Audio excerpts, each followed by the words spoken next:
एक ऐसी आत्मा जो सिर्फ एक सोच बनकर तुम्हारे दिमाग में घुस जाए, एक ऐसा कल्ट जो तुम्हें खुद का ही वजूद भुला दी। दी एम्प्टी मैन सिर्फ एक हॉरर स्टोरी नहीं बल्कि एक माइंड बेंडिंग मिस्ट्री है। आज हम इस मूवी की पूरी कहानी समझेंगे, छुपी हुई सच्चाई जानेंगे और उस डर को महसूस करेंगे जो दिखाई नहीं देता पर हर जगह है।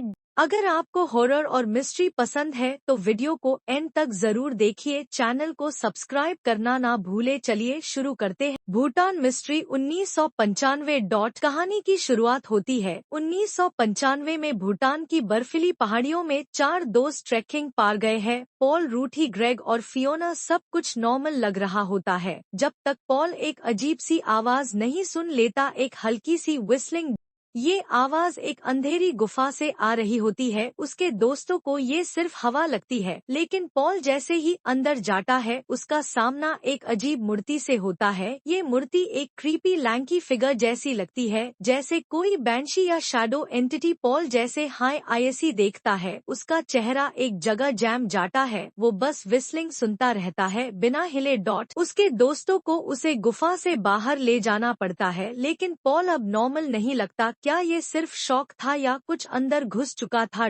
रात होती है और एक और अजीब चीज होती है। ग्रेग बिना वजह छकू से अपनी जान ले लेता है। ये देख के बाकी दोनों पैनिक कर जाते हैं और वहाँ से भाग जाते हैं, लेकिन तब तक पॉल अब उनका दोस्त नहीं रहा। प्रेजेंट डे जेम्स की कहानी।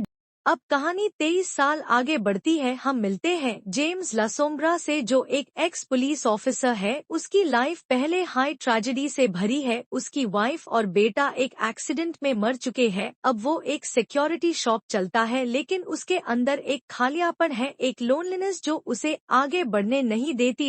एक दिन उसकी दोस्त नोरा उसके पास आती है और बताती है कि उसकी बेटी अमेंडा बिना किसी क्लू के गायब हो गई है। जेम्स, जो पहले एक डिटेक्टिव रह चुका है, केस सॉल्व करने का फैसला करता है, लेकिन जैसे जैसे वो इन्वेस्टिगेट करता है उससे एक कल्ट के बारे में पता चलता है जो दी एम्प्टी मैन को वर्शिप करता है।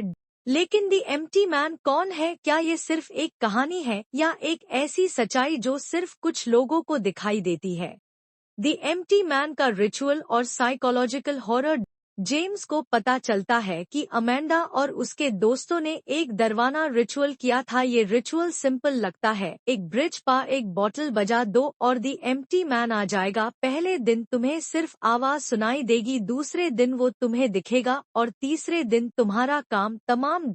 ये सुनने में सिर्फ एक अर्बन लेजेंड लगता है, पर जब जेम्स उनके दोस्तों की लाश देखता है, सब एक अजीब तरीके से लटक रहे होते हैं, तब उसका शक सच में बादल जाता है। पर ये कल्ट सिर्फ एक गेम नहीं खेल रहा था, ये लोग एक नए एम्प्टी मैन की तलाश कर रहे थे। जेम्स का डर और कल्ट का सच। जेम्स को पता चलता है कि ये कल्ट सिर्फ एक मिथ नहीं बल्कि एक पूरा ऑर्गेनाइज्ड सिस्टम है। ये लोगों के दिमाग में दी एम्प्टी मैन का विचार डालते हैं ताकि वो अपनी आइडेंटिटी खो दे। ये एक साइकोलॉजिकल इन्फेक्शन है, तुम्हें बस इसके बारे में सोचना है और ये तुम्हारा हो जाएगा।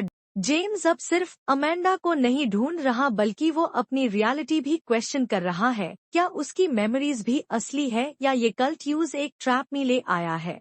द ट्विस्ट और जेम्स की आइडेंटिटी का सच। जेम्स को फाइनली कल्ट के हेडक्वार्टर्स में एक बड़ा सच पता चलता है। अमेंडा मिसिंग नहीं है, बल्कि ये सब उसके लिए प्लान किया गया था। ये कल्ट एक नया एम्प्टी मैन ढूंढ रहा था और वो इंसान जेम्स खुद है। उसके पास्ट, उसकी पेन, उसकी लोनलीनेस, ये सब इस मोमेंट के लिए डिजाइन किया गया था। जेम्स सिर्फ एक इंसान नहीं बल्कि एक थॉट एक्सपेरिमेंट था जो रियलिटी में चेंज हो रहा था। जैसे हाई कल्ट यूज एक्सेप्ट करता है, उसका पूरा वजूद बदलने लगता है। वो अब एक इंसान नहीं बल्कि एक कॉन्सेप्ट बन चुका है। The empty man ending explanation. Movie की हिडन मीनिंग। ये मूवी सिर्फ एक हॉरर स्टोरी नहीं है बल्कि एक साइकोलॉजिकल स्टडी है। दी एम्प्टी मैन एक ऐसी एंटिटी है जो सिर्फ टैब एग्जिस्ट करती है जब लोग उस पे विश्वास करते हैं। ये एक थॉट वायरस है जो धीरे धीरे इंसान की आइडेंटिटी कंज्यूम कर लेता है। और सबसे बड़ी बात, अगर तुमने भी इसके बारे में सोचा, क्या तुम भी दी एम्प्टी मैन के इन्फ्लुएंस में आ चुके हो?